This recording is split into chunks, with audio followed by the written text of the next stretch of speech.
ಪ್ರಿಯ ವೀಕ್ಷಕರೇ, ಶಿರಸಿ ನಗರದ ಅಯ್ಯಪ್ಪ ನಗರದಲ್ಲಿ ಒಂದು ITI ಕಾಲೇಜಿದೆ.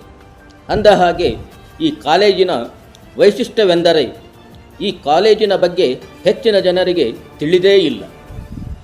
ಈ ರೀತಿಯಲ್ಲಿ ಮುಗುಮ್ಮಾಗಿ ಕಾರ್ಯನಿರ್ವಹಿಸುತ್ತಲಿದೆ ಈ ಕಾಲೇಜು.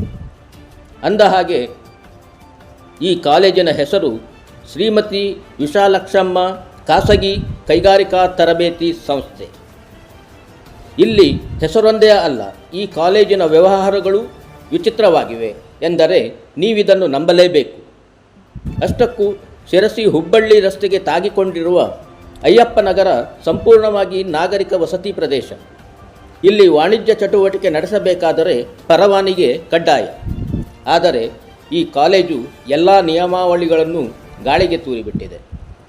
ಕೇಂದ್ರ ಸರ್ಕಾರ ಹಾಗೂ ರಾಜ್ಯ ಸರ್ಕಾರದಿಂದ ಶಾಶ್ವತ ಸಂಯೋಜನೆಗೊಂಡಿದೆ ಎಂದು ಹೇಳಿಕೊಳ್ಳುವ ಆಡಳಿತ ವ್ಯವಸ್ಥೆ ಕಾಲೇಜು ನಡೆಸಲು ಬೇಕಾದ ಯಾವ ಮಾನದಂಡಗಳನ್ನು ಇಲ್ಲಿ ನಿರ್ವಹಿಸುತ್ತಿಲ್ಲ ಎಂಬುದು ಕಂಡುಬರುತ್ತದೆ.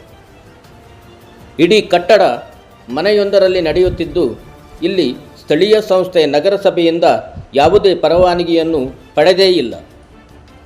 ಇಡೀ ಕಾಲೇಜಿಗೆ ಆಟದ ಮೈದಾನವಾಗಲಿ ವಿಶಾಲವಾದ ಹಾಲ್ ಆಗಲಿ ಇಲ್ಲವೇ ಇಲ್ಲ.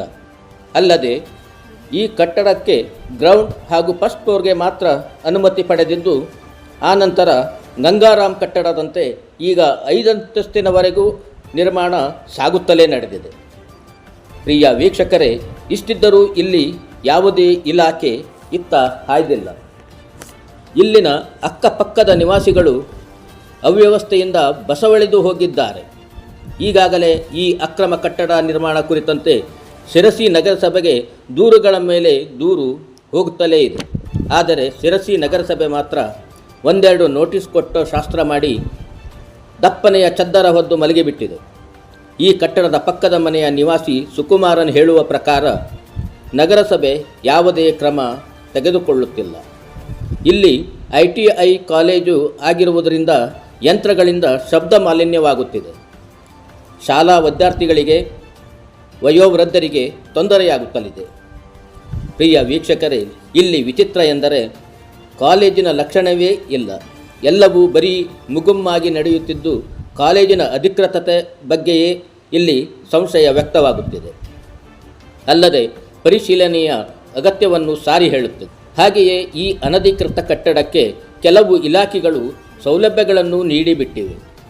ಅದು ಹೇಗೆ ಎಂಬುದು ಗೊತ್ತಾಗಬೇಕಿದೆ. ಎಲ್ಲಕ್ಕೂ ಹೆಚ್ಚಾಗಿ ಈ ಅನಧಿಕೃತ ಕಟ್ಟಡದ ಕುರಿತು ಶಿರಸಿ ನಗರಸಭೆಯ ಮೌನ ನಿಗೂಢವಾಗಿದೆ. ಸಂಬಂಧಪಟ್ಟ ಇಲಾಖೆಗಳು ಕೂಡಲೇ ಇತ್ತ ಗಮನ ಹರಿಸಬೇಕಾಗಿದೆ. ಪೃಥ್ವಿರಾಜ ನ್ಯೂಸ್, ಶಿರಸಿ, ಉತ್ತರ ಕನ್ನಡ.